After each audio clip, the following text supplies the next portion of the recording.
안녕하세요. KBC 건강클리닉 김원영입니다. 다리가 무겁고 피곤하다. 특히 밤에 기지개를 켜면 쥐가 심하게 난다고 호소하는 분들이 많습니다. 예전에는 이런 증상 등을 병으로 생각하지 않고 지나치는 경우가 많았는데요. 이런 증상들은 하지 정맥류에 의해서 생기는 것이라고 합니다. 오늘은 통증의학과 전문의 삼성정맥류 의원 박경덕 원장님을 모시고 하지 정맥류에 대해서 알아보겠습니다. 원장님 안녕하세요. 네, 안녕하십니까. 하지 정맥류라는 질환은 최근에 이렇게 생겨난 질환일까요? 네, 하지정맥류는 최근에 새롭게 발생한 질환이 아니라 기원전부터 있었던 병이지만 최근에 들어 진단과 치료법이 간단해지면서 의학기술이 발달하면서 조명을 받게 된 질환입니다. 이 그림은 기원전 4세기경에 어느 석상을 찍어놓은 사진인데요. 그 당시에도 이렇게 지렁이가 기어나온 듯한 튀어나온 혈관을 볼 수가 있습니다. 그래서 하지정맥류는 기원전부터 지금까지 사람을 괴롭혀온 오래된 질환이라는 것을 알 수가 있습니다. 예. 저희들 귀에는 최근에 익숙해진 질환인데 실제로는 옛날부터 있어 왔던 질환이네요. 네, 그렇습니다. 하지 정맥류는 이거 어떻게 보입니까? 예, 대부분의 환자분들이 다리에 힘줄이 튀어나왔다고 표현을 하세요. 그림 왼쪽을 보시면 허벅지 안쪽하고 종아리 안쪽에 구불퉁 튀어나온 아주 큰 지렁이가 들어가 있는 듯한 모습을 볼 수가 있는데요. 이런 경우를 정맥류라고 할 수 있습니다. 주위에서 목욕탕 같은 데를 가시면 이런 분들을 가끔씩 보실 수 있는데요. 그래서 이런 분들을 보시면 정맥류가 있으시구나 라고 아시게 됩니다. 위치에 따라서 다리 앞쪽이나 안쪽에 있을 수도 있고요. 종아리 뒤쪽에 있을 수도 있습니다. 예. 무릎 근처를 보면은 혈관이 두드러지게 튀어나와 보이지는 않지만은 파랗게 무릎 뒤쪽에 혈관이 보이는 경우가 있는데요. 이런 경우는 어떻습니까? 네, 하지정맥류는 여러 가지 종류로 나눌 수가 있는데요. 튀어나오지는 않았지만 새파란 핏줄이 보여요 라고 말씀하시는 분들이 계십니다. 이렇게 종아리 뒤쪽이나 허벅지 뒤쪽에 보일 수가 있는데 약간 도단한 듯 하면서 푸르스름한 혈관이 뻗어나가듯이 보이는 경우에는 하지정맥류의 일종인 망상정맥이라고 하고요. 이 망상정맥이라는 것은 푸르스름한 혈관이 망처럼 얽혀 있다라고 생각하시면 됩니다. 그리고 또 한 가지는 멍이 잘 들어요 이렇게 말씀하시는 분들도 계세요.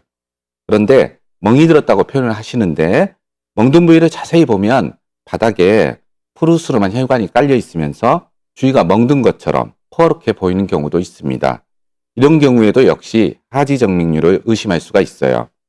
그리고 아주 가는 빨간 혈관들이 불꽃이 터지듯이 아니면 실지렁이가 지나다니듯이 보이는 경우도 있습니다. 이것은 젊은 여자분들에게서 흔히 볼 수 있는 것들인데요.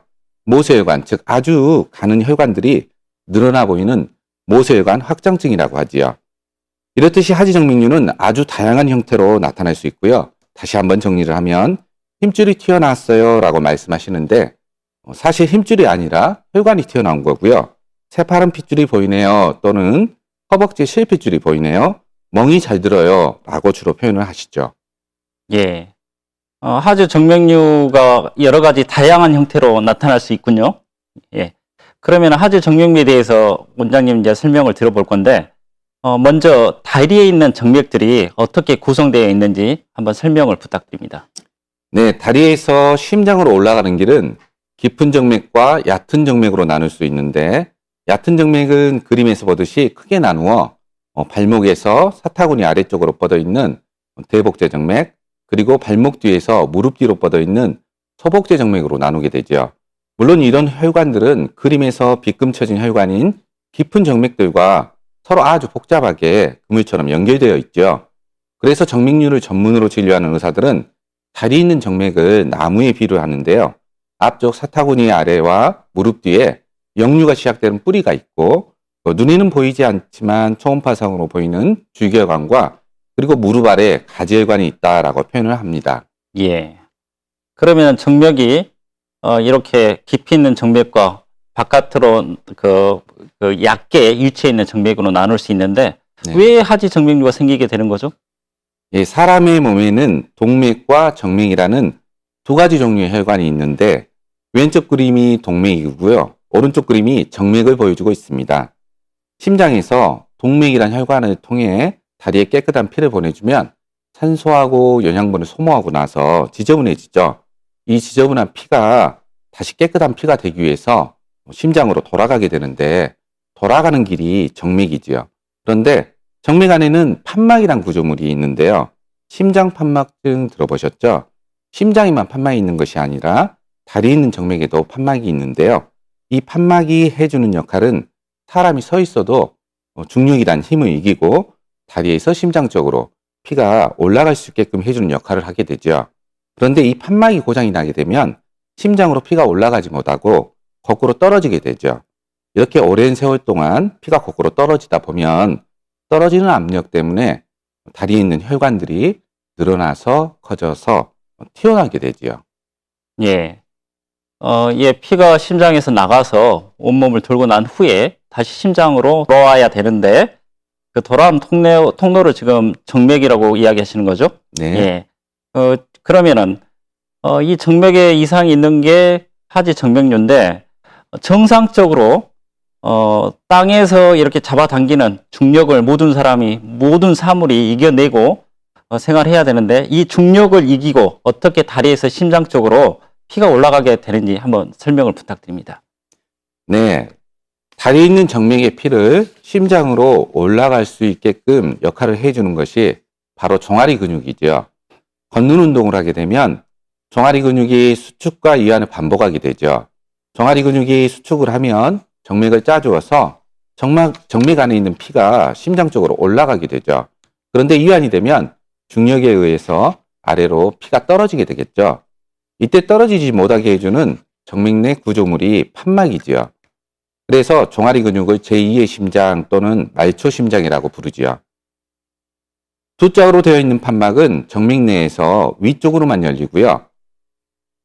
종아리 근육이 수축을 하면 판막이 열려서 피가 위로 올라가고 이완이 되면 판막이 닫혀서 피가 거꾸로 떨어지지 않도록 해주는 역할을 하지요.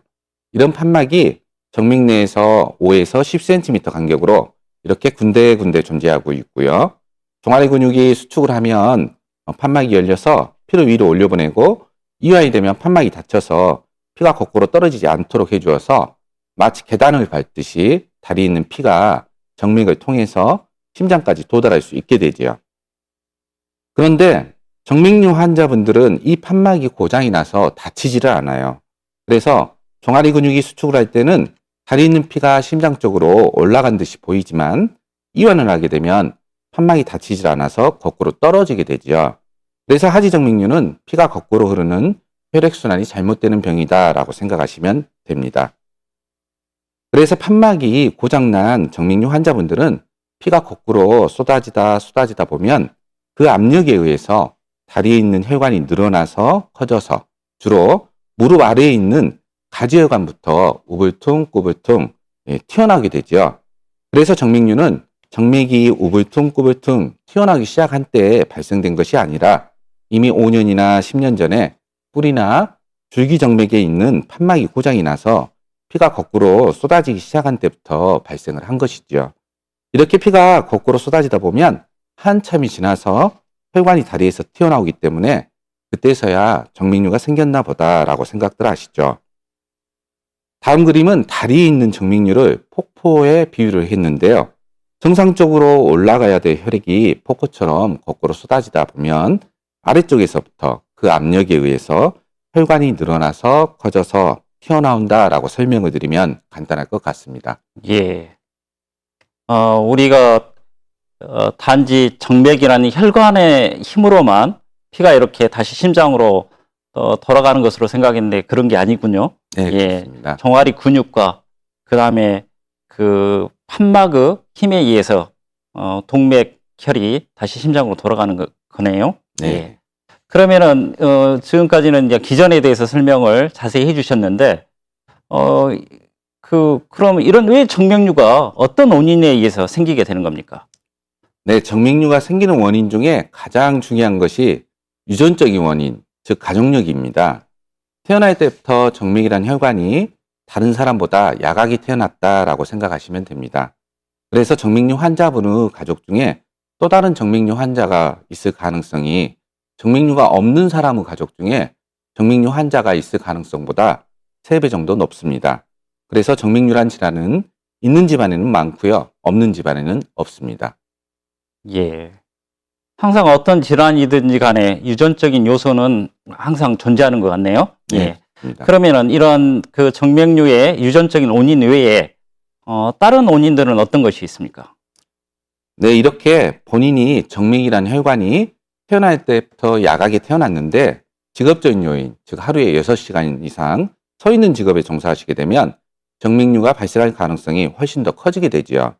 서서 강의를 하시는 선생님이나 미용실, 백화점, 식당 등에서 근무하시는 분들, 간호사나 의사들도 마찬가지로 정맥류가 발생하는 직업군에 속하지요. 예. 어떤 질환들 같은 경우는 나이가 많이 들수록 세월이 흐를수록 발생 빈도가 많아지기도 하는데 정맥류는 어떻습니까? 나이가 들수록 발생 빈도가 많아지는 질환인가요? 네, 노화 과정, 즉 나이가 들면서 위나 관절이나 이런 장기들만 문제가 생기는 것이 아니라 정맥도 역시 탄력성이 떨어지면서 늘어나게 돼서 정맥류가 발생하는 원인이 되지요. 그래서 50세 이상에서는 50%까지도 발생할 수 있고요. 나이가 드시면서 나이에 비례해서 많이 발생하게 됩니다. 예. 어떻게 보면은 정맥류도 이렇게 퇴행성 질환의 일부분일 수도 있겠네요. 네, 그렇습니다. 예. 또 임신을 했을 때 정맥이 튀어나온다고 하시는 분들이 많은데 임신과 정맥류하고는 어떤 연관관계가 있습니까? 네, 임신한 과정이 정맥류 발생의 중요한 원인 중에 하나가 되고요. 임신 후 인해 호르몬의 변화가 생기게 되면 혈관이 약해지고 자궁이 커지면서 복부에 있는 압력이 올라가게 되면 복부 안에 있는 대정맥이란 큰 혈관을 누르게 되죠. 그리고 임신을 여러 번 할수록 이런 과정들이 반복되기 때문에 발생 가능성이 더욱 높아지지요. 예. 그래서 대부분의 정맥류가 있으신 어머니들께서 하시는 말씀이 막내 낳고 나서 혈관이 조금 튀어나온 듯 하다가 이렇게 번지게 됐어요 라고 말씀들 하시죠. 남녀의 발생 비율을 비교했을 때는 여성분들이 2배 정도 높아요. 이것은 정맥류 발생 원인 중에 하나인 임신이라는 과정을 여성분들이 거치기 때문이죠. 예. 그럼 원장님, 임신 때는 이렇게 정맥류가 심했다가 임신을 분만하시고 난 후에 정맥류가 좋아질 수도 있지 않겠습니까? 예, 분만 후에 튀어나왔던 혈관이 다시 들어갈 수도 있지만은 예. 눈에는 보이지 않는 뿌리혈관과 줄기혈관에서 역류는 계속되고 있기 때문에 임신 시에 혈관이 튀어나왔던 환자분들은 혈관이 들어간다 하더라도 전문 병원에 가셔서 초음파 검사를 한번 해보시는 게 좋을 듯 합니다. 예, 앞으로도 잘 생길 수 있는 여지가 많다는 말씀이시네요. 네, 그렇습니다. 예, 알겠습니다. 여러분은 지금 KBC 건강클리닉과 함께하고 계십니다.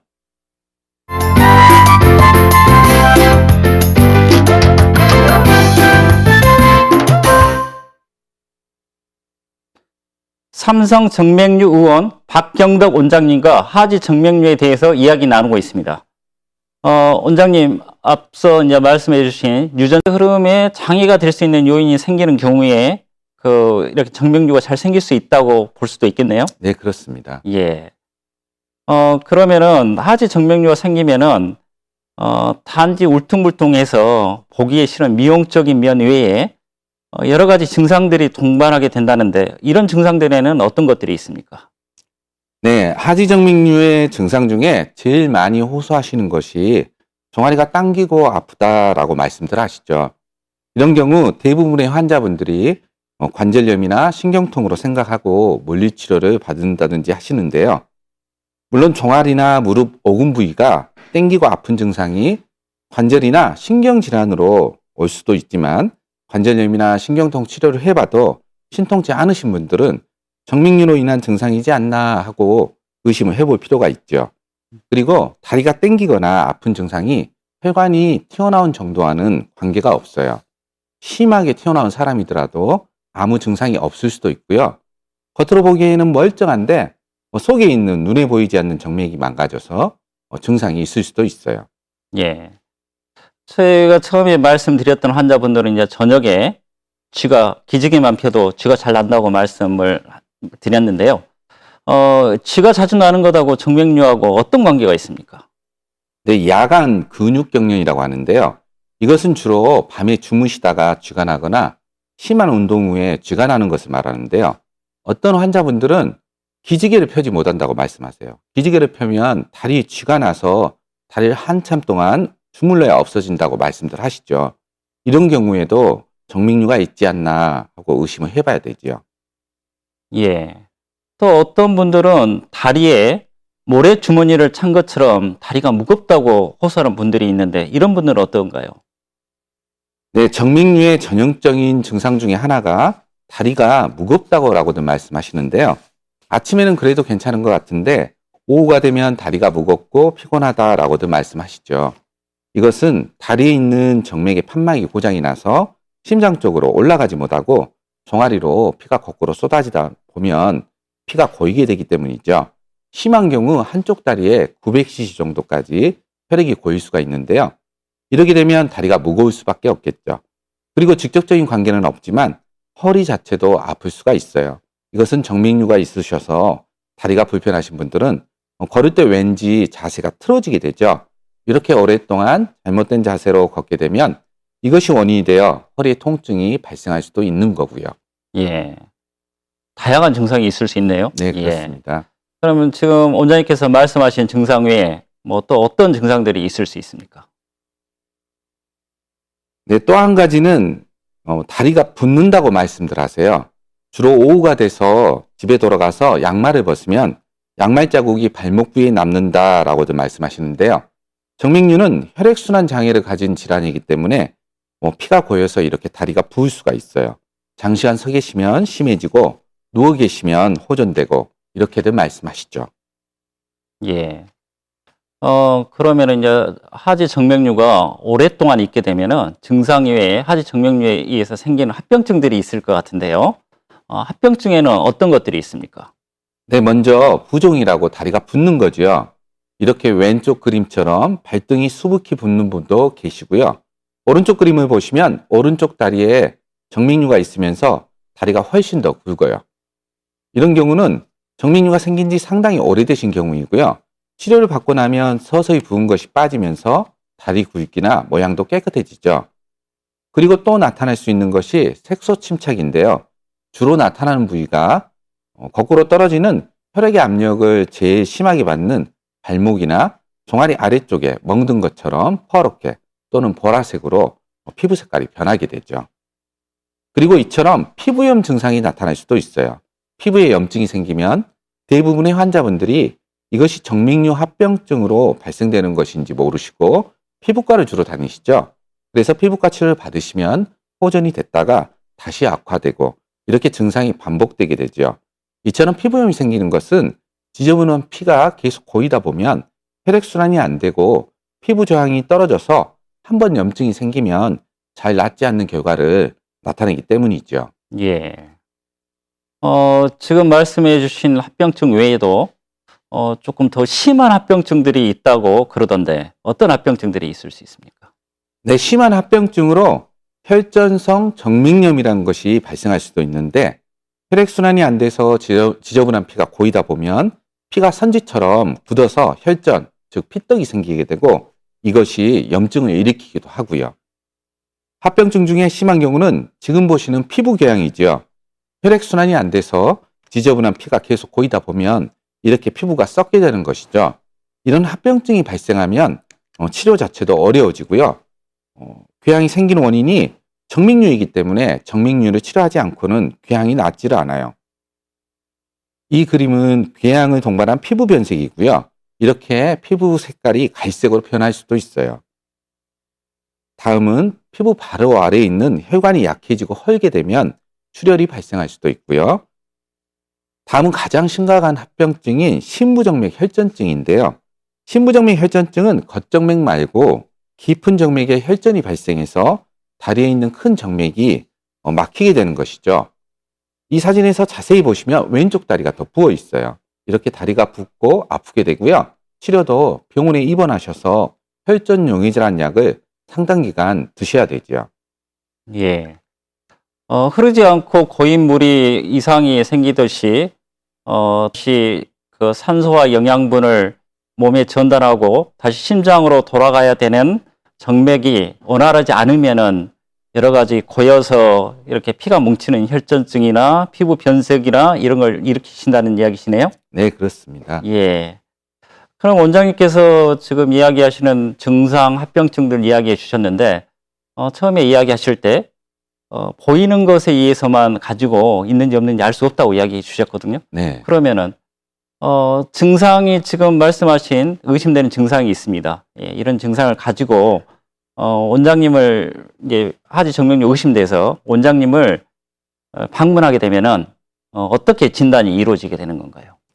네, 하지정맥류라는 것이 판막이 망가져서 혈액순환이 거꾸로 되는 병이기 때문에 다리에 혈관이 튀어나오지 않았더라도 하지정맥류의 여러 가지 증상이 나타날 수도 있어요. 그러면 이런 하지정맥류 증상이나 합병증들이 있을 때 어떻게 하지정맥류인지 아닌지 진단을 할 수 있느냐? 그것은 칼라 혈류 초음파로 가능하죠. 앞에 말씀드렸듯이 하지정맥류를 전문으로 진료하는 의사들은 다리에 있는 정맥을 나무에 비유를 하는데요. 외관상으로 튀어나와 보이는 혈관은 가지혈관에 해당하고요. 눈에는 보이지 않지만 초음파로 확인이 가능한 줄기혈관과 피가 거꾸로 떨어지는 역류의 시작점인 뿌리혈관으로 구분을 할 수 있죠. 그래서 나무를 죽이려고 하는데 눈에 보이는 가지혈관을 없애면, 즉 가지치기만 하게 되면 뿌리와 줄기가 살아있기 때문에 얼마 가지 않아 재발을 하게 됩니다. 그래서 하지정맥류를 근본적으로 치료하기 위해서는 칼라 혈류 초음파로 역류가 시작되는 뿌리혈관과 줄기혈관을 정확히 찾아서 치료를 해야만 나무를, 즉 하지정맥류를 없앨 수가 있습니다. 환자분들이 오시면 궁금해하시는 것 중에 하나가 검사할 때 아프냐 하는 것이죠. 혈류 초음파 검사는 전혀 아프지 않고요. 한 10분 정도면 아주 정확히 진단을 내릴 수가 있고요. 그리고 제일 중요한 것은 치료하는 의사가 직접 혈류 초음파로 진단을 정확히 하고 진단 과정뿐만 아니라 치료하는 과정에도 초음파를 직접 보면서 정확히 치료를 해야 한다는 거죠. 최근 하지정맥류 치료 과정이 수술이라는 예전 치료법과 비교하면 일면은 굉장히 간단해졌지만 정맥류 치료에 있어서 제일 중요한 것은 초음파 진단 능력이라고 말씀드릴 수가 있고요. 이것은 사람의 얼굴 모양이 모두 틀린 것처럼 다리에 있는 정맥이라는 혈관도 사람마다 주행이나 형태가 틀리기 때문에 고장난 정맥을 정확히 찾아내고 그 정맥을 정확히 치료하기 위해서는 치료하는 의사의 초음파 진단 능력이 굉장히 중요하죠. 예. 그러니까 밖으로 혈관이 두드러지게 울퉁불퉁 튀어나오지 않아도 정맥류가 있을 수 있다는 이야기를 해주셨고, 그런 상태를 정확하게 보기 위해서는 초음파로 혈관과 혈류 모양을 봐야 되겠네요? 네, 그렇습니다. 예. 그러면은 초음파를 구체적으로 초음파 가지고 어떻게 진단해 나가시는가 한번 설명을 부탁드립니다. 네, 다음은 초음파 진단 과정인데요. 먼저 정상인 경우이고요. 정상인 경우는 일단 초음파로 봤을 때 혈관 크기가 작은 경우가 많아요. 검사를 할 때 혈관을 길이 방향으로 놓고 종아리를 주무르면 종아리 근육이 정맥을 수축을 해서 심장 쪽으로 피가 올라가게 되죠. 올라가는 피는 파란색으로 보이고요. 종아리를 놓으면 이완이 돼서 올라갔던 피가 다시 떨어지게 되는데 떨어지는 피는 빨간색으로 보이죠. 이때 판막이 정상인 사람은 판막이 꾹 닫혀서 피가 떨어지질 않아요. 그래서 판막이 정상인 사람은 이렇게 파란색이 보였다가 사라지게 되죠. 이것은 판막 기능이 정상이므로 피가 떨어지려고 할 때 판막이 꾹 닫히니까 떨어지지 않는 거고요. 다음은 정맥류 환자분의 초음파 영상인데요. 초음파로 봤을 때 혈관 크기가 크게 보이는 경우가 많고요. 종아리를 주물렀다 놓으면 종아리에 있던 피가 심장 쪽으로 올라간 듯 보이지만 판막이 망가져 있어서 종아리를 주물렀다 놓자마자 이렇게 빨갛게 쏟아져요. 싸 소리를 내면서 오른쪽 하얀 기준선 위로 하얀 산이 보이죠? 이것이 거꾸로 떨어지는 피의 양을 보여주죠. 그래서 혈류 초음파 검사로 눈에는 보이지 않지만 어떤 뿌리 혈관이나 줄기혈관이 고장이 났구나 하는 것을 쉽게 알 수가 있죠. 이렇게 혈류 초음파 검사로 정확한 진단이 끝나면 각각 환자분에 맞게 치료 방법이 결정이 되고요. 치료를 하게 되죠. 예.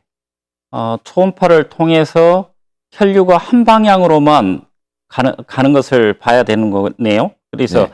정상적으로는 하지 쪽에서 심장 쪽으로 혈류가 지나가기만 하고 역류를 하지 않아야 되는데 정맥류가 있으신 환자분들은 혈액이 올라갔다가 밸브가 약하기 때문에 혈류가 뒤로 다시 역류하는 네네. 그런 모양을 볼 수가 있고 그렇기 때문에 혈관도 커져 있는 그런 모양을 초음파상으로 확인할 수 있네요. 네, 그렇습니다. 초음파 이렇게 진단하는 데는 보통 얼마 정도 시간이 소요가 되는가요? 10분 이내면 정확한 예. 진단이 가능합니다. 아이고, 예.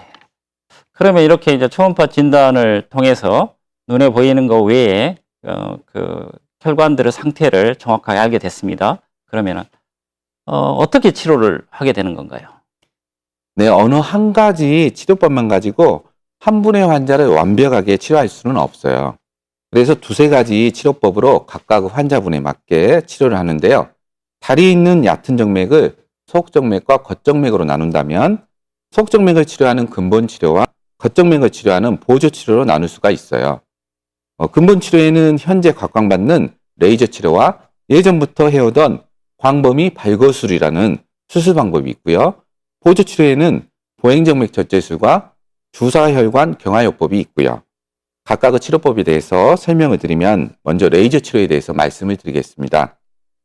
레이저 치료는 고장난 뿌리와 줄기관에다 바늘을 꽂고 이를 통해서 아주 가는 레이저 광섬유를 집어넣고요. 그리고 초음파를 보고 정확히 치료 위치를 잡은 다음 레이저를 쏘게 되죠.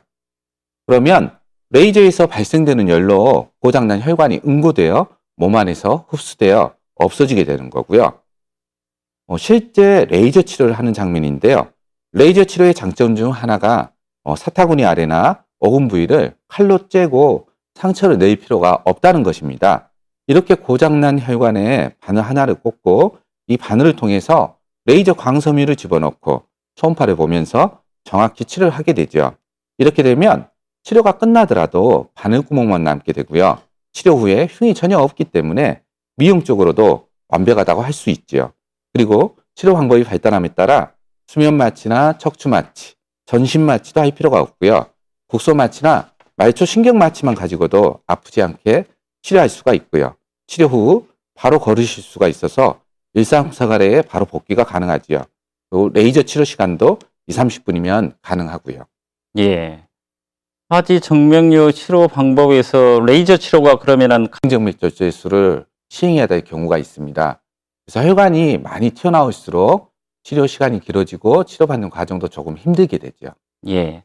뭐 레이저 시술을 하는데 뭐 한 번에 할 때 몇 분 이상 하면 안 된다 뭐 이런 것도 있을 수 있나요? 뭐 그런 것은 없습니다. 예, 알겠습니다. 여러분은 지금 KBC 건강클리닉과 함께하고 계십니다.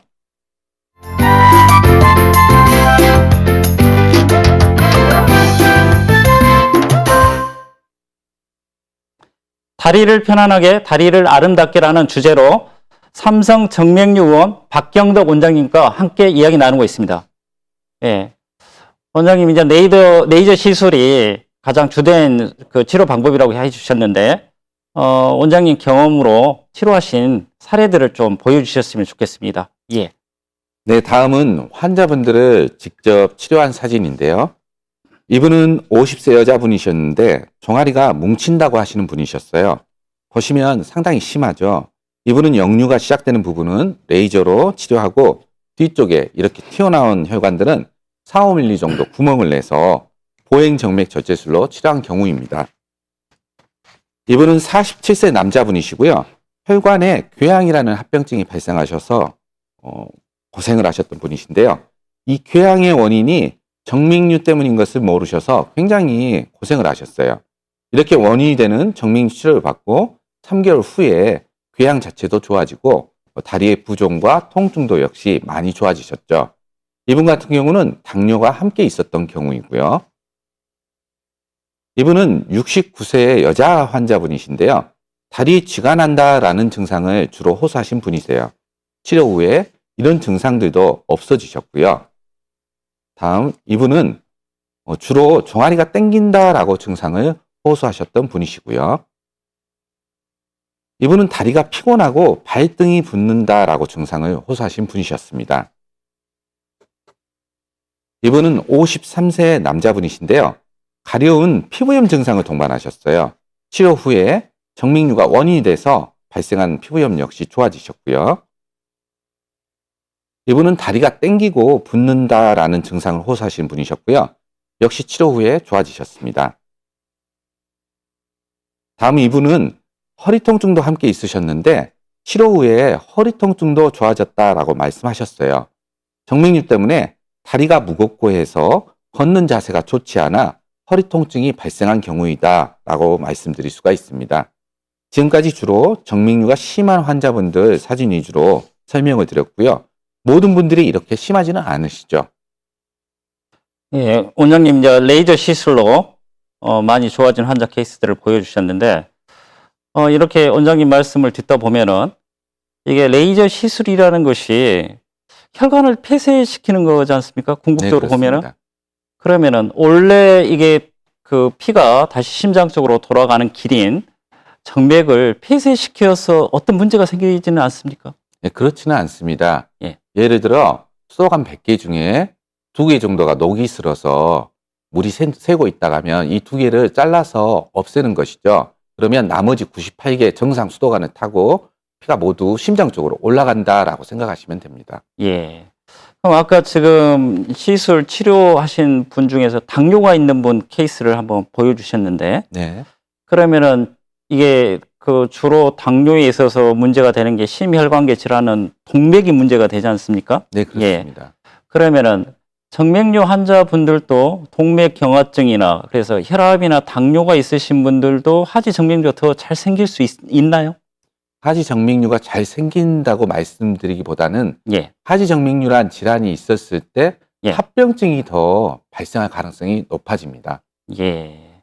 그럼 일단은 이제 동맥 경화증하고는 다른 합병증들이 좀 주로 생기게 돼 있거든요.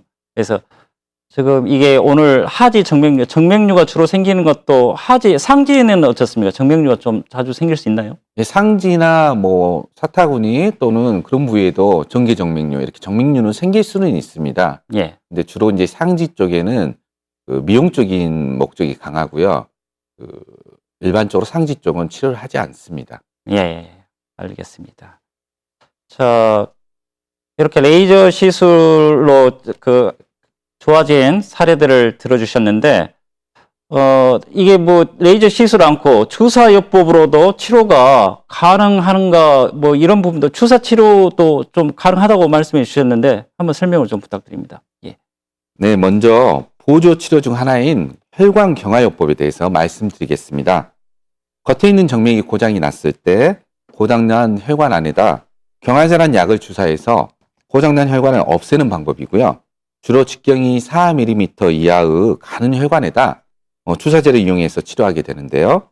고장난 혈관에 주사를 놓게 되면 혈관 경화라는 과정을 거치면서 딱딱해지면서 점점 사라지게 되죠. 다음 그림은 혈관 경화요법을 시행하는 장면입니다. 모세혈관 확장증이라고 부르는 아주 가는 실핏줄에 혈관 경화요법을 하는 그림이고요. 이때 사용하는 주사 바늘은 굉장히 가늘기 때문에 따끔따끔한 정도로 치료가 끝나고요. 오른쪽 그림은 주사 치료 후 사진이고요. 주로 젊은 여자분들이 많은 관심을 갖고 계시죠. 다음은 허벅지와 종아리에 이렇게 심하게 튀어나오신 분도 역류가 시작되는 뿌리혈관에 고장이 없을 시에는 주사 치료만 가지고도 이렇게 치료가 가능합니다. 이렇게 칼을 대지 않고도 주사 치료만으로도 만족스러운 결과를 얻을 수가 있어요.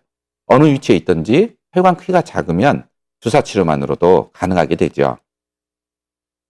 다음은 무릎 뒤에 조금 더 굵게 튀어나온 혈관이죠. 역시 주사 치료 후 좋아진 모습이고요.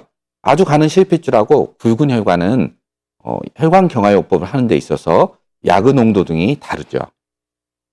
다음 그림은 관통정맥의 역류에 의해 발생한 정맥류를 주사 치료한 경우. 마찬가지 그림입니다. 칼을 대지 않고 주사 치료만으로도 이렇게 좋아질 수 있습니다. 예. 주사 치료가 그 레이저 시술하고 비교했을 때 조금 더 간단합니까, 원장님? 네, 그렇습니다. 주사 치료는 뭐 마취할 필요도 없고 예, 말 그대로 주사만 놓으면 되기 때문에 더 간단하다고 말씀드릴 수가 있습니다. 예. 그러면 주사 치료와 레이저 시술의 차이점을, 뭐 레이저 시술은 그 정맥류가 심한 경우에 하는 것이고, 그 혈관 경화요법은 이게 정맥류가 심하지 않을 때 할 수 있는 시술, 이렇게 좀 나눠질 수 있나요? 레이저 시술은 초음파상 뿌리혈관인 대복제 정맥이나 소복제 정맥에 역류가 있을 때 시행하는 것이고요. 역류가 있을 때 주사혈관 경화요법으로 이 뿌리혈관은 없앨 수가 없습니다. 그래서 역류가 없는 환자분도 많이 계십니다. 이런 경우에 주사혈관 경화요법을 하게 됩니다. 예.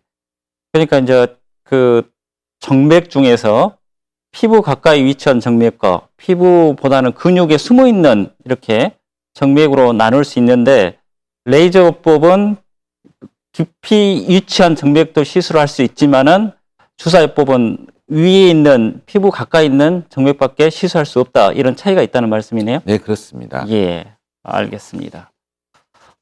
또 이렇게 정맥류 치료에 있어서 보행 정맥 절제술이라는 것을 아까 한번 이야기를 해주셨는데, 네, 그렇습니다. 이것은 어떤 시술을 이야기하시는 건가요? 네, 다음은 그 보조 치료 중에 하나인 보행정맥 절제술인데요. 주사 치료하기에는 조금 굵은 혈관들을 4~5mm 정도 구멍을 내서 고장난 혈관을 제거하는 치료이고요. 국소만 치료가 가능합니다. 이런 주사 치료나 보행정맥 절제술 같은 보조 치료는 단독으로 시행되는 경우보다는 레이저 치료와 병행해서 시행되는 경우가 대부분입니다. 이렇게 허벅지와 종아리에 심하게 튀어나오신 분도 레이저 치료와 보행정맥 절제술로 치료를 한 사진이고요. 이렇게 종아리에 심하게 튀어나오신 분 역시 마찬가지로 레이저 치료와 함께 보행정맥 절제술로 치료한 사진입니다. 병이 심할수록 치료받는 과정이 조금 더 힘들게 되죠. 예. 레이저로 제거 안 되는 그 정맥을 이렇게, 이런 경우에 그는 피부를 절개해서 좀 손상된 정맥을 제거하는 작업이겠네요? 네, 그렇습니다. 예. 레이저로 안 되는 것은 이렇게 직접 피부를 절개해서 시술을 해야 된다는 말씀이시네요. 예.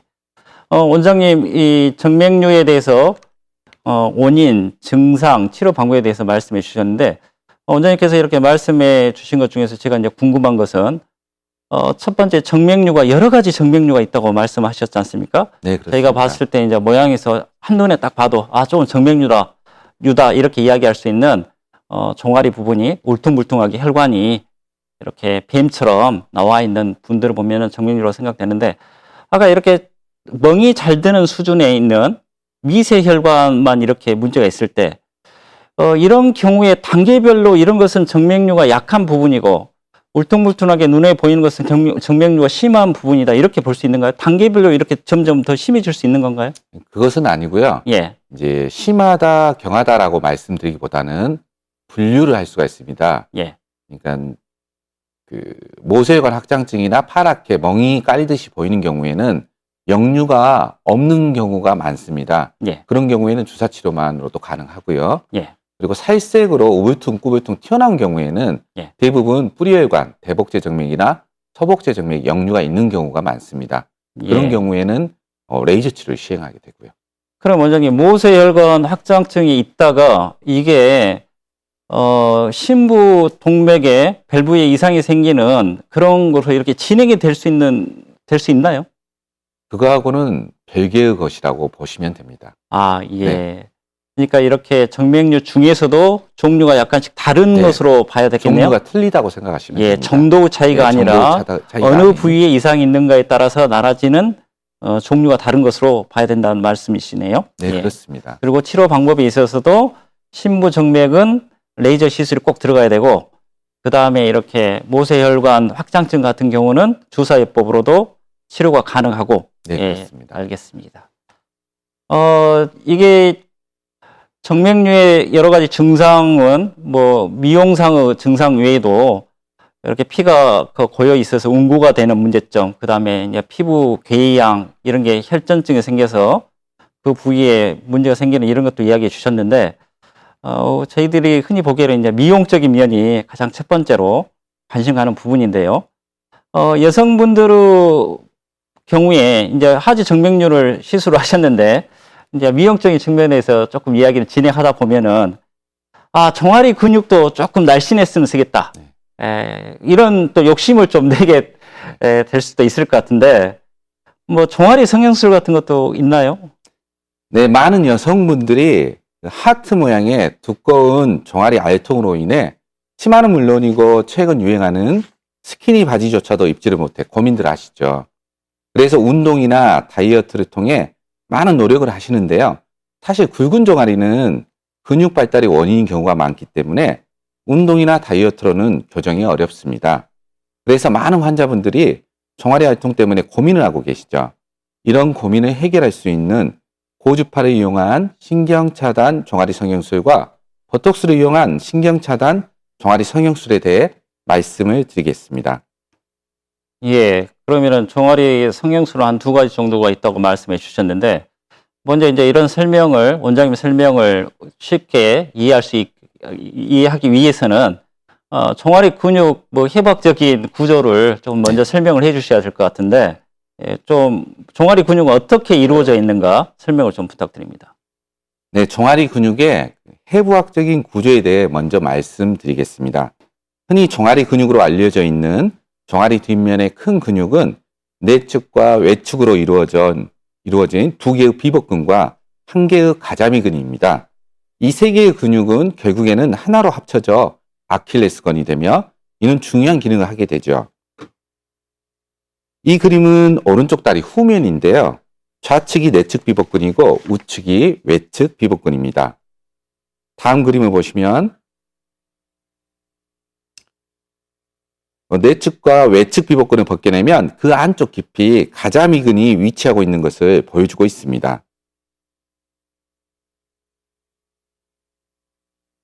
예, 근육이 그러면은 바깥쪽에는, 피부 가까이 쪽에는 근육이 두 개가 있고, 안쪽과 바깥쪽으로 이렇게 절반씩 차지하고 있고, 그 속에 가자미 근육이라는 근육이 한 개로 이렇게 이루어져 있네요. 네, 예, 그렇습니다. 그 세 뼈에 이렇게 붙여가기 위해서 인대를 이루는데 그 인대가 아킬레스건이라는 말씀이시죠? 네, 그렇습니다. 종아리를 이루고 있는 근육이 기능이 중요할 텐데요. 정맥류에 생기는 이유를 설명해 주실 때, 종아리 근육이 어떻게 보면 펌프와 같은 역할을 하지 않습니까? 네, 그렇습니다. 예, 그런 역할을 하는데, 이렇게 그 종아리 근육의 기능의 손상이 없이, 이렇게 종아리 근육을 좀 아름답게 어떻게 만들 수 있을까요? 네, 종아리 근육 중에 가장 미미한 기능을 하면서 미용적인 문제를 야기하는 종아리 알통을 형성하는 내측 비복근이 시술의 대상이 되고요. 그 원리는 내측 비복근을 지배하는 운동신경을 고주파 열로 응고시켜 차단하게 되면 햄처럼 납작하게 긴장되어 있던 근육의 톤이 풀리면서 부드러운 라인이 만들어지게 됩니다. 그 근육이 스스로 위축되어 근육의 굵기와 볼륨이 줄어들어 하트 모양의 알통이 없어지고 종아리 라인이 매끈해지게 되는 것입니다. 시술 직후에 바로 종아리 라인이 변하기도 하지만 시술 후 3, 4주부터 긴장된 종아리 근육의 톤이 떨어지면서 섬유화 현상이 일어나 3개월 정도 후엔 근 위축이 진행되면서 예쁜 종아리 라인을 형성하게 됩니다. 다시 말해서 다리를 다쳐 기부스를 오래 하고 있으면 다리가 가늘어지는 것과 같은 원리다라고 생각하시면 됩니다. 예. 다리를 다쳐 기부스를 하면은 다리 근육을 이제 안 쓰게 되니까, 네. 못 쓰게 되니까, 다리 근육이 위축이 돼서 이제 가늘어질 것은 저희들이 쉽게 생각할 수 있을 것 같은데, 이게 신경을 차단해서 근육이 운동을 어떻게 보면, 예부적인 요인에 있어서 근육 운동을 못 하게 만드는 거지 네, 않습니까? 그렇습니다. 예. 그러면 원장님, 이게 원래 종아리 근육이 가지고 있는 펌프와 같은 역할을 유지하면서 미용적인 그런 부분을 얻으려면은 뭐라 할까요? 중용의 미라 할까요? 이런 게 굉장히 어려울 것 같은데 그런 것들 어떻게 가름해 볼 수 있습니까? 네, 그렇습니다. 그 종아리 근육의 펌프의 기능을 하는 근육은 가자미근입니다. 그래서 가자미근은 손상을 받아서는 안 됩니다. 세 개의 근육 중에 그 내측 비복근은 미용적인 문제를 야기하는 근육일 뿐만 아니라 종아리 근육을 이루는 기능 중에 가장 미미한 기능을 하고 있습니다. 그래서 내측 비복근을 지배하는 운동신경만 차단이 됐을 경우에는 종아리 근육의 기능상의 문제는 발생하지 않습니다. 아, 예. 꼭 기능에 필요치 않는 신경만 차단하는 방법이네요. 예. 그러면 이제 구체적으로 고주파 신경 차단 종아리 성형술에 대해서 이제 이야기를 해 주셨는데, 이 시술이 어떻게 이루어지는가 좀 차분히 한번 설명을 부탁드립니다.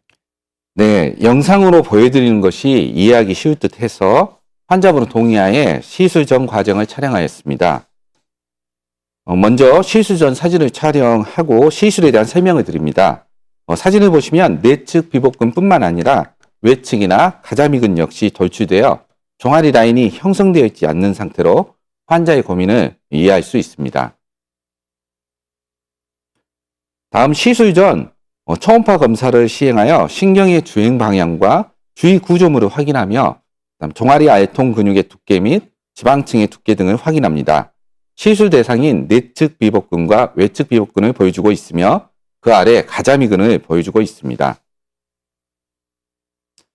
다음 시술 전 시행한 초음파 검사상의 신경의 주행에 따라 예상되는 신경 차단 부위를 표시하여 시술 디자인을 시행합니다. 좌측과 우측에 신경 차단 부위를 따라 표시를 하고 소독을 시행합니다. 다음 국소 마취를 하게 되는데요. 이렇게 바늘이 들어갈 부위만 몽우리 주사, 즉 수면 마취가 아닌 국소 마취로도 시술이 가능하게 되죠. 다음은 시술 장면인데요. 먼저 고주파는 목표 신경을 찾을 수 있는 신경 자극기와 열 응고술이 가능한 바늘로 구성되어 있습니다. 먼저 운동신경 자극기를 이용해 내측 비복근의 수축을 유발하여 지배하는 운동신경을 찾습니다. 이렇게 적절한 운동신경이 찾아지면 종아리 근육이 스스로 수축을 하게 되죠. 그 다음 바늘이 놓인 위치 주위에 혹시나 감각신경이 존재하는지 여부를 감각신경 자극기로 확인을 합니다. 이때 영상을 보시면 종아리 근육이 수축되는 것을 확인할 수 있습니다. 다시 한번 운동신경을 자극하여 해당 비복근의 수축을 유발하는 부위를 재차 확인한 다음 고주파의 열을 가하여 시술 대상 운동신경을 차단하게 됩니다. 이때 목표신경을 정확히 찾아서 시술한다면 근육의 톤이 풀리는 것을 바로 확인할 수 있습니다. 영상을 보시면 종아리 근육이 수축이 되면서 종아리 근육의 톤이 풀리는 모습을 직접 확인할 수 있습니다. 이처럼 시술 즉시 종아리 근육의 톤이 풀리기 때문에 시술과 동시에 시술 효과를 확인할 수 있습니다. 다음 시술 후 스트레칭을 시행한 후 시술 직후 사진을 촬영하여 시술 후 바로 종아리 라인의 개선 여부를 환자와 함께 확인하게 되죠. 좌측이 시술 전 사진이고요. 우측이 시술 직후 종아리 라인이 변화된 사진입니다. 환자분은 시술 전 상담 시에 종아리 내측 알통뿐만 아니라 외측과 발목이 가자미근 라인에 대한 고민까지 말씀하셨습니다. 시술 직후 사진을 보시면 내측과 외측 비복근뿐만 아니라 발목이 가자미근 부위까지 시술 직후에 바로 라인이 형성되어 있는 것을 확인할 수 있습니다. 예. 그 고주파 신경 차단 종아리 성형수술을 할 때요. 네. 이게 그 고주파로 차단해야 될 신경을 어떻게 찾는 방법이 있나요? 네, 그 고주파에서 신경 자극기를 통해서 예. 운동신경과 감각신경 구분할 수가 있습니다. 예. 그래서 아주 미세한 예. 0.3mA 이하의 예. 미세한 전류의 흐름으로 이 운동신경을 찾아서 예. 다른 신경의 손상 없이, 감각신경의 손상 없이 선택적으로 차단할 수가 있습니다. 신경 자체가 이게 뭐 영상학적인 방법이나 뭐 기타 어떤 방법에 의해서 이렇게 눈에 보이지는 않지 않습니까? 예, 눈에 보이지는 않습니다. 예. 초음파를 통해서 영상으로 확인할 수 있는 것은 주로 동맥과 예. 정맥이 되겠죠. 예. 근데 그 주위에 신경이 주행을 하기 때문에 예상되는 신경의 주행 방향을 예상할 수는 있습니다. 예. 그러면 이건 이 시술은 시술하신 의사분의 경험이 상당히 중요할 것 같은데요. 네, 그렇습니다. 예, 알겠습니다. 그러면은 그 원장님께서 저기 종아리 성형술을 했던 실제 사례들을 사진으로 한번 보여주시면서 설명을 좀 해주셨으면 좋겠습니다. 예. 네, 알겠습니다. 예. 네, 시술 전후 사진을 보면서 설명을 드리겠습니다. 먼저 이분은 40세 여자 환자분으로 전체적인 체형은 날씬하신데 하트 모양의 종아리 알통으로 인해 평생 짧은 치마와 더불어 하의를 신지 않고 지내셨던 분이십니다. 시술 직후 바로 하트 모양의 종아리 알통이 사라지면서 매끈한 종아리 라인이 형성된 것을 확인할 수 있습니다. 이처럼 시술 직후 까치발을 들고 사진을 찍는데 아무런 문제가 없으며 시술 직후 바로 걸을 수 있으며 일상생활로 즉시 복귀가 가능한 시술입니다. 시술 후 관리 역시 절개 부위가 없어서 바늘을 삽입한 부분만 하루 정도 소독하고요. 시술 후 3일간 항생제 및 소염제를 복용하고 하루 정도 휴식한 후부터는 모든 일상생활이 가능합니다. 다음 이분은 30대 여자 환자분이십니다. 역시 내측과 외측 비복근이 발달한 양상을 보이고 있습니다. 앞에 환자분과 마찬가지로 외측 비복근은 손을 대지 않고 내측 비복근에 대해서만 시술을 하더라도 이처럼 시술 직후 바로 종아리 라인이 형성될 수 있습니다. 하트 모양의 종아리 알통 근육 때문에 치마를 못 입었던 환자분의 컴플렉스가 사라져서 종아리 라인뿐만 아니라 정서적으로도 긍정적인 영향을 준 경우입니다. 시술 후 2주 정도 압박 스타킹을 신어주시면 됩니다. 이분은 20대 여자 환자분으로 시술 전 사진에서 최대한 까치발 시에 내측 비복근만 돌출된 양상을 보이십니다. 사실 이 정도면 굳이 시술하지 않더라도 종아리가 날씬하신 편이시나 환자분의 종아리 라인에 대한 스트레스로 인해 시술을 원하셔서 시술하게 된 경우이고요. 시술 3개월 후 사진에서 보시면 종아리 알통 근육이 모두 사라져 종아리가 날씬한 정도를 넘어 너무 가늘다라는 느낌이 들 정도입니다. 시술 후 하이힐은 2주 후부터 신으시면 되시고요. 스트레칭을 해주시고 달리기 같은 운동은 한 달 후에 시작하시면 됩니다. 이분은 약간 통통한 체형을 갖고 계시는 30대 여자 환자분이십니다. 내측 비복근에 대해 시술을 하였고요. 시술 3개월 후에 좌측의 알통이 약간 남아있어서 리터치를 좌측만 시행한 직후 사진입니다. 이처럼 시술 3개월 후에 종아리 알통이 남아있으면 리터치를 시행할 수도 있습니다. 흉터가 발생하지 않는지 걱정하시는 분들도 계십니다. 수술적 방법으로 신경을 절제하는 신경절제술과 달리 고주파 신경차단술은 바늘자국만 남기 때문에 흉터는 없다고 생각하시면 됩니다. 이분은 20대 여자 환자분으로 역시 시술 3개월 후 시술 결과에 대해 만족하셨지만 좌측만 2% 부족한 듯 하다 말씀하셔서 좌측만 리터치를 시행한 직후 사진입니다. 시술 3개월 후 내원 시에 시술 전후 사진을 환자와 함께 보면서 시술 결과에 대한 환자의 생각을 여쭙고 추가 시술이 필요한 경우에는 바로 시행을 해드리게 됩니다. 이분은 20대 여자 환자분으로 시술 전 정말 많은 고민을 하셨던 분이십니다. 시술하러 오셨다가 당일 시술을 포기하고 귀가하셨다가 다시 예약하셔서 시술 받으셨던 분으로 시술 직후 바로 변한 종아리 라인으로 대단히 만족해 하셨던 분이십니다. 사실 이분도 내측 비복근만 발달한 양상으로 종아리 근육이 심한 양상은 아니셨습니다. 하지만 환자분 스스로가 종아리 라인에 대한 스트레스가 있으셔서 시술 받으셨고 결과에 만족해 하셨습니다. 다음 이분은 40대 여자 환자분으로 종아리 근육이 굉장히 발달하신 형태를 보이고 있습니다. 종아리 알통뿐만 아니라 종아리 근육 자체가 굵은 형태를 보이고 계십니다. 역시 시술 직후 긴장되어 있던 종아리 근육의 톤이 풀어지면서 부드러운 종아리 라인이 형성된 것을 확인할 수 있습니다. 이분은 20대 여자 환자분으로 시술 3개월 후 사진입니다. 내측 비복근의 양상이 없어져 종아리 라인이 형성된 것뿐만 아니라 종아리 알통의 양상이 없어지면서 다리가 길어 보이는 시각적 효과도 보이고 있습니다. 여름에 자신 있게 짧은 치마와 하이힐을 신을 수 있었다면서 만족하신 분이십니다. 예, 원장님 이제 하지 정맥류 치료부터 시작해서 종아리 성형술까지 설명을 듣다 보니까 어느새 마칠 시간이 다 됐습니다. 원장님 마지막으로 시청자분들께 당부드리고 싶은 말씀 있으시면 부탁드립니다. 지금까지 종아리가 땡기거나 밤에 쥐가 나고 저린 증상 또는 다리가 무겁고 피곤하며 붓는다든지 하는 하지 통증의 또 다른 원인이 될 수 있는 하지 정맥류에 대해서 말씀을 드렸습니다. 다리가 불편한 원인이 될 수 있는 하지 정맥류, 이제 간단히 진단받고 치료받을 수 있게 되었습니다. 또한 붉은 종아리에 대한 스트레스가 있을 시 이러한 고민들이 다이어트나 운동으로 해결된다면 가장 좋은 방법이 될 수 있을 것입니다.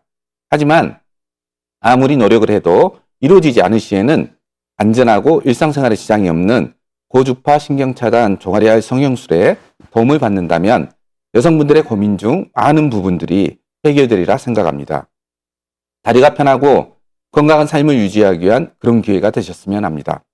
예, 원장님 오늘 좋은 말씀 감사합니다. 네, 감사합니다. 지금까지 삼성 정맥류 의원 박경덕 원장님과 함께했습니다. 하지 정맥류는 미용사 문제뿐만 아니라 다른 합병증도 생깁니다. 하지 정맥류는 조기에 치료와 관리를 잘하면 완치가 가능합니다. 빠른 발견과 치료가 가장 중요하다고 하겠습니다. KBC 건강클리닉 시청해 주셔서 감사합니다.